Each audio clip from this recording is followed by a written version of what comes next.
Electric power basic training system, mainly composed of power control module, electrician basic module, AC contactor module, AC test module, instrument module, motor, and so on.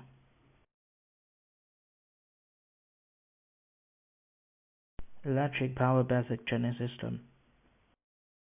The tasks that can be completed by the electrician basic module include bridge rectification, halfway rectification test, RIC resonance test, rotary circuit temperature control test, and so on.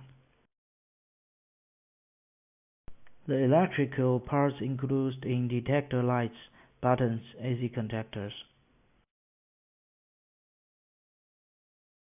thermal relay, intermediate relay, incandescent lamp test module. Motor drugs include single captor motor forward and reverse experiment. The power control part can be complete. Step up transformer test, step down transformer test. DC adjustable voltage source, DC adjustable current source. Next, we will use the fluorescent lamp test for wiring.